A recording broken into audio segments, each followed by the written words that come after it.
वही हुआ है जिसका डर था और ऑपरेशन सिंदूर को 1 साल मुकम्मल होने वाला है। भारत ने हजीमत उठाई, भारत रुस्वा हुआ, भारत ये जंग हारा और अब 1 साल बाद भारत जो है वो अपनी आई पर आ गया है और भारत वही करने जा रहा है जो इससे पहले भारत करता आया है। एक और फॉल्स फ्लैग और पाकिस्तान के साथ जंग। पाक भारत महाज रात के पिछले पहर गर्म हो चुका है। भारतीय अफवाज, आर्टिलरी, टैंक्स बॉर्डर पर पहुंचना शुरू हो चुके हैं। S-400 मिसाइल डिफेंस सिस्टम को भी रवाना कर दिया गया है। फ़ज़ाई हुदूद को बंद करने का फैसला और पाकिस्तान की अफवाज का हाई अलर्ट पे आ जाना, ये सब कुछ गैर मामूली है।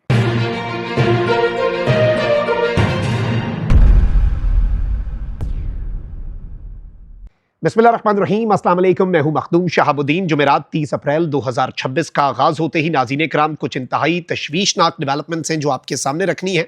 इस वक्त एक जानिब तो अफगानिस्तान का महाज पाकिस्तान के लिए पाकिस्तान के हमसाया मुल्क भारत ने गर्म कर दिया है, तो वहीं दूसरी जानिब भारत खुद भी यूं लग रहा है कि किसी मिस एडवेंचर की तैयारी कर रहा है। एक जानिब फॉल्स फ्लैग ऑपरेशंस का आगाज हो चुका है।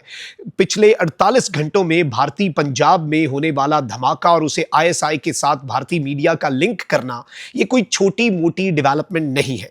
और अब बाज़ाब्ता तौर पर नाज़रीन कराम ये खबर आ रही है कि अफगानिस्तान और भारत, ये टू फ्रंट वॉर जो है, दोनों बॉर्डर्स ईस्टर्न और वेस्टर्न बॉर्डर पर पाकिस्तान पर मुसल्लत करने की तैयारी की जा रही है। मैं सारी डिटेल्स आपके सामने रखता हूं, पिछले कुछ घंटों की डेवलपमेंट्स, कुछ विजुअल एविडेंस, क्या कुछ रिपोर्ट हो रहा है, इंडियन मीडिया क्या कह रहा है और अफगानिस्तान से इस वक्त क्या खबरें आ रही हैं, ये सब हमने डिस्कस करना है। लेकिन उससे पहले अगर अभी तक आपने इस वीडियो को लाइक नहीं किया, लाइक जरूर कर दें, कमेंट सेक्शन में राय का इजहार भी कीजिएगा और पाकिस्तान जिंदाबाद का जो नारा है ये आपने कमेंट सेक्शन में जरूर लिखना है।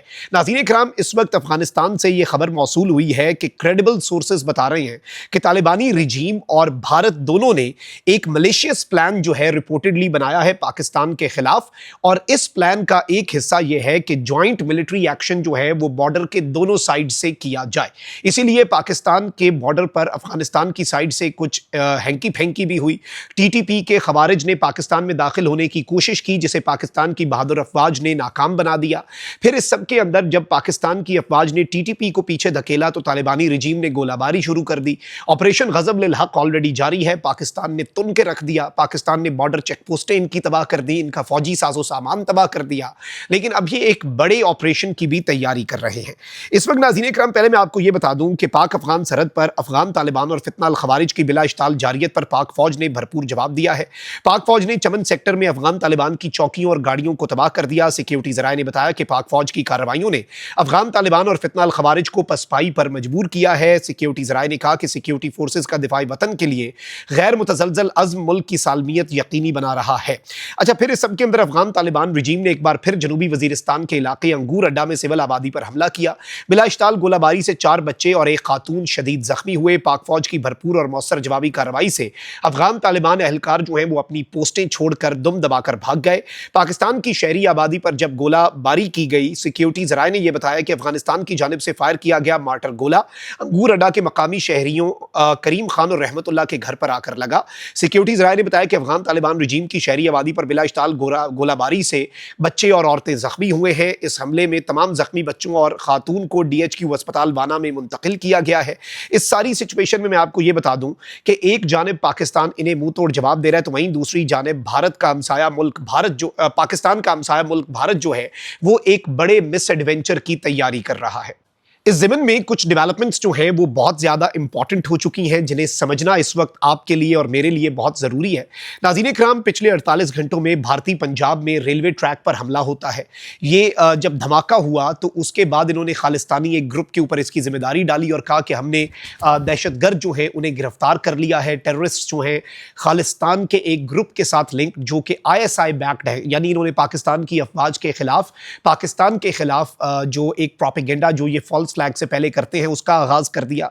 अब नाज़रीन इकराम, आप ये देखें कि अमरीकी जरीदे ब्लूमबर्ग ने भी एक रिपोर्ट दे दी है। पूरी दुनिया पिछले 1 साल से भारत की शिकस्ते फाश को चीख-चीख कर पूरी दुनिया के सामने बता रही है और अब ब्लूमबर्ग की रिपोर्ट जो है उसने रही सही भारत की कसर निकाल दी। तो अब नरेंद्र मोदी पर प्रेशर है। नरेंद्र मोदी को बीजेपी ने कहा है कि भाई हमारी सियासत गिर रही है, अगर तुम इस हार को फतह में नहीं बदलोगे तो हम तुम्हें रिप्लेस कर देंगे, लेकिन बीजेपी का तसल्लुत भारत पर से नहीं हटने देंगे। तुम्हारी रिप्लेसमेंट योगी आदित्यनाथ पहले से तैयार है, हम उसे ले आएंगे, वो ज्यादा हार्ड लाइनर है। और जो तुमने किया है बीजेपी के साथ, वो अब बीजेपी अगर तुमने जंग एक और करके पाकिस्तान को ना हराया तो फिर तुम रिप्लेस हो जाओगे, तुम्हारी अपनी सियासी जो एग्जिस्टेंस है वो खतरे में पड़ जाएगी। तो अब आप ये देखें कि मजीद ऐसी रिपोर्ट्स जो इंटरनेशनल आ रही हैं, ये नरेंद्र मोदी की पॉपुलैरिटी का ग्राफ जो है वो नीचे गिरा रही हैं। भारत के साथ जंग में पाक फजाइया की जानिब से चीनी तैयारों के जरिए राफेल समेत भारतीय जंगी तैयारे गिराने के बाद चीनी कंपनी के तैयारों की फरोख्त जो है वो दुगनी हो चुकी है। अमरीकी जरीदे ब्लूमबर्ग के मुताबिक चीनी तैयारा साज कंपनी AVIC जो चेंगडू एयरक्राफ्ट कॉर्पोरेशन की रवां साल की पहली छमाही में फरोख्त जो है वो तकरीबन 2 गुना हो चुकी है। जरीदे के मुताबिक गुज़श्ता साल कंपनी की आमदनी 16% बढ़कर 11 अरब डॉलर्स रही, जबकि मुनाफा 6.5% बढ़ा, जो कि कंपनी की तारीख का बुलंद तरीन मुनाफा है। रिपोर्ट के मुताबिक कंपनी के single engine multi role J-10 लड़ाका तैयारे गुज़श्ता साल मई में पाकिस्तान और भारत की जंग के दौरान इस्तेमाल हुए, जिसमें पाकिस्तानी फजाइया ने इन तैयारों से फ्रांसीसी साख्ता राफेल तैयारों समेत मुतअद्दिद भारतीय तैयारे मार गिराए। ये कहना है ब्लूमबर्ग का। रिपोर्ट में कहा गया है कि यह तनाज़ा इन मवाक़े में से एक था जब जदीद चीनी हथियारों का हकीकी जंगी हालात में तजुर्बा हुआ। भारत ने भी जंग के दौरान तैयारों के नुकसान का एतराफ़ किया था, ताहम तबाह होने वाले तैयारों की तादाद जो है वो भारत ने नहीं बताई थी। तो अब एक इस तरह की रिपोर्ट का आ जाना और मजीद ऐसी चीज़ें होना और फिर अब कांग्रेस का फिर से वही नैरेटिव फैलाना कि नरेंद्र सरेंडर, वो नरेंद्र मोदी को तकलीफ दे रहा है। नरेंद्र मोदी उसकी वजह से हिल के रह गया है और इसीलिए अब यूं लग रहा है कि भारत एक और एडवेंचरिज्म की तरफ बढ़ेगा।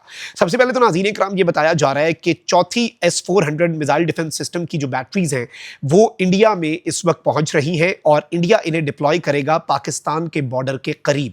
यानी पाकिस्तान बॉर्डर जो है उसके करीब जो है वो भारत की तरफ से जो S-400 मिसाइल डिफेंस सिस्टम का डिप्लॉय होना, ये एक वाज़े इशारा है कि भारत कोई एडवेंचर करना चाह रहा है। फिर इसके साथ ही साथ नाज़रीन इकराम इंटेल शील्ड PK, ये एक ओपन सोर्स इंटेलिजेंस प्लेटफॉर्म है, इन्होंने एक बहुत बड़ा क्लेम किया है। इंडियन आर्मी की लॉजिस्टिक्स की जो ट्रेन्स हैं, क्योंकि आपको पता है कि सारा साजो सामान बॉर्डर्स के करीब ट्रेन्स के जरिए पहुंचाया जाता है इंडिया और पाकिस्तान में, जो आर्मी की लॉजिस्टिक्स की ट्रेन्स हैं वो पाकिस्तान के बॉर्डर के करीब बढ़ रही हैं। फुटेजेस आई हैं जिनमें हैवी इक्विपमेंट, जिसमें आर्टिलरी गन्स हैं, होविट्जर्स हैं, आर्मर्ड व्हीकल्स हैं, टैंक्स हैं, एम्यूनेशन है। नाज़रीन किराम ये सब जो है ये पाकिस्तान के बॉर्डर की तरफ बढ़ रहे हैं और पिछले 2 महीने से ऐसी मूवमेंट्स के अंदर एक इंक्रीज देखा गया। इससे पहले भी भारत छोटी छोटी टोलियों में अपने फौजी बॉर्डर एरियाज में मजीद बढ़ा रहा था ताकि सेटेलाइट में ये नजर ना आ सके, लेकिन ऑब्वियसली हमारे ग्राउंड पे भी और इनके अंदर डीपली हम इंटीग्रेटेड एक इंटेलिजेंस का हमारा नेटवर्क है जो इन्फिल्ट्रेट कर चुका है इनके निज़ाम के अंदर, तो हमें खबर मिल जाती है। अब इंडियन मिलिट्री ट्रेन्स जो है वो पाकिस्तान के बॉर्डर के करीब कमांड और कम्युनिकेशन यूनिट्स भी लेकर जा रहे हैं। जो नई फुटेजेस आई उनमें पता चला कि मिसाइल लॉन्चर टाइप सिस्टम और दीगर सपोर्ट व्हीकल्स जो हैं वो भी भारत ने पहुंचाई, यानी नॉर्मल आर्टिलरी नहीं बल्कि जो मिसाइल के लॉन्चिंग पैड्स हैं और ये तमाम तर चीज़ें, जिसमें सिमिलर एक्टिविटी जो है वो मल्टीपल रेलवे स्टेशंस के ऊपर देखी गई है भारत के, जिससे ये बात इस्टेब्लिश होती है कि भारत जो है वो एक इंतहाई सस्टेन्ड जो अपनी इन्फोर्समेंट है वो कर रहा है बॉर्डर एरियाज के अंदर।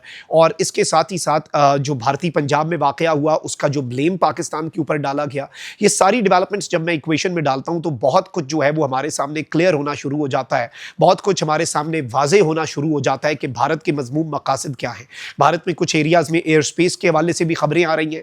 पाकिस्तान ने भी भारत के जो एयरक्राफ्ट हैं उनके लिए अपनी एयर स्पेस बंद करने का जो पाकिस्तान का फैसला है उसे एक्सटेंड किया है और इस सब के अंदर इंडिया जो है उसकी रुसवाई भी हो रही है। अभी तो जो हमने मजीद डिटेल्स पब्लिश करनी है, साल पूरा होने वाला, इस दौरान बहुत कुछ हो रहा है। Let's see how things unfold, लेकिन ये डेवलपमेंट्स थी जो आपके सामने रखना बहुत ज़्यादा ज़रूरी थी। कमेंट सेक्शन में राय का इजहार ज़रूर कीजिएगा। अपना बहुत ख्याल रखें। अल्लाह निगहबान। पाकिस्तान जिंदाबाद।